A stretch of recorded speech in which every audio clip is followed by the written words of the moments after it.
is the file that you're getting, and this is what it what it will render, what it'll show when you load it in a browser. Real quick, let me show you. I'm actually loading the file from my hard drive. To do that, you'd go up to File, you'd go to Open a file, and then you would choose that file. In that point, you'd go to wherever you have it. I think mine's in uh, class specific location, so I'm not quite sure where I actually saved it. Um, so wherever it actually is. Let's see here, did I put it in those? Nope.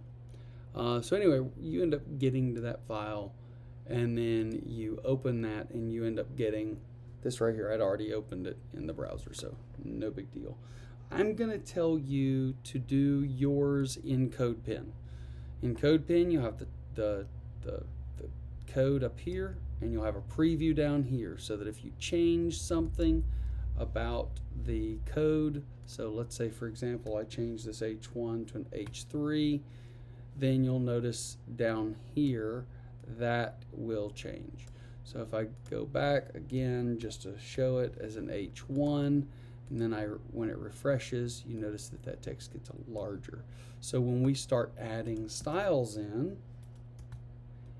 equals quote, let's say color is going to be color colon, and I'm going to just put the red color in, which again, remember we have the double F and then 4 zeros.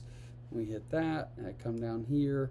Now you notice that the color turns red. Remember, if it's UFU 00 FF 00, that turns it to green, and if we change it to blue, it's 0000 FF. That'll turn it to bright blue. Of course, you want to try to change these, save these changes. So, of course, to save it, you're going to put a title to it, and here I'm going to call it the Ford ad. So we're doing that. Remember that you're trying to do all of these changes in the styles. Remember, style equals with quotes, and each of the things you're going to change, whether it's color, background color, or other things like font size or font family, that's going to be done here inside these quotes. So background, ground color, hyphen color equals, and heck, even just try your hand at a number, at a color. And oh wow, that's totally not it, but I bet I can make that work by going, there we go. And we've got kind of a bright color, but I want that to be centered. So how do I do that? Oh, I know what I'll do. I'll put the center tag around it. Remember, I'm going to close that with close center. And now you notice that now I have that centered.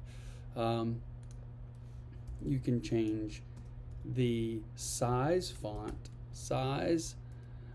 You could choose 24 pixels. So right now I've got 24 pixels, which is smaller than I currently had it. Let's change it to 48 pixels. Let's see what that does. That doubles the size. Another thing you'll notice in the screenshot that I'm sharing with you in the email, let me pull that up, is that my font selection here is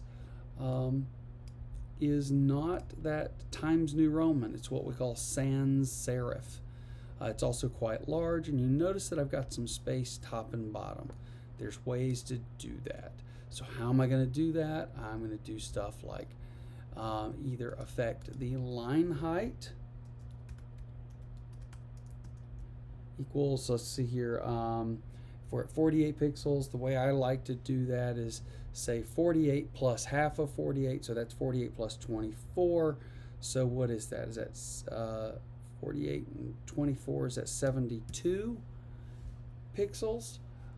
So if I do that, okay, that gives us some generous space there. Remember to put that final semicolon in place.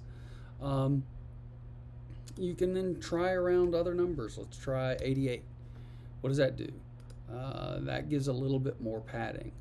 Let's try 8 pixels.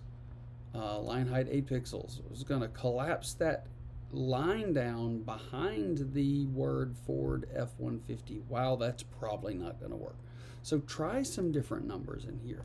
Another way to do that is if I do that instead, I would, let's say, throw some margin on it. Let's do margin of 12 pixels. Let's see what that does. Well, it adds a little space on the outside edges and between things. Wow, that's different. Sorry. Maybe I don't want margin. Maybe I want padding. So just change that word margin to padding. And let's see what that does. Oh, wow, that adds a little extra space, but it makes sure that my purple bar goes all the way to the edges. So that's some of the things I would say try.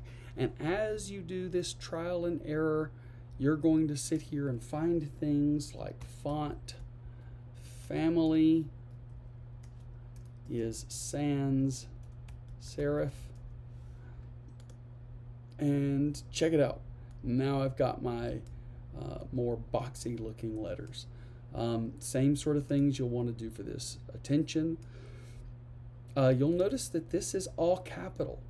I actually did that with a span tag where I styled the span tag as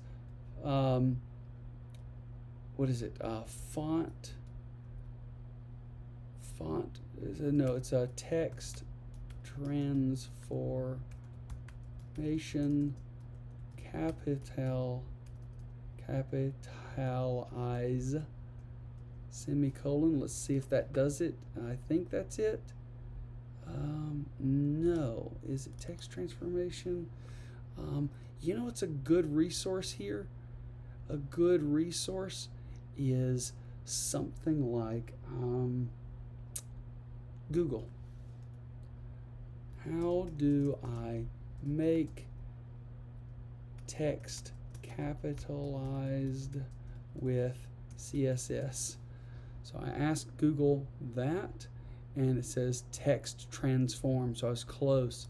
So in this case, instead of text transformation, I changed that to say text transform, and then I come back down here and text transform. Do I have it styled correctly? Text transform. Let's read this. Text transform uppercase. Aha. So you have to make sure it's in there correctly. So I'm going to change that to uppercase. I'm going to come back down here and check it out. Attention. Or you could have done the quick way and came in and replaced it to say attention. And you'll get the same thing. You'll get all caps. So there's two ways to skin that cat. Lastly, we're going to stylize the text. We're going to add some space between the lines so it's a little easier to read. So if you look at what my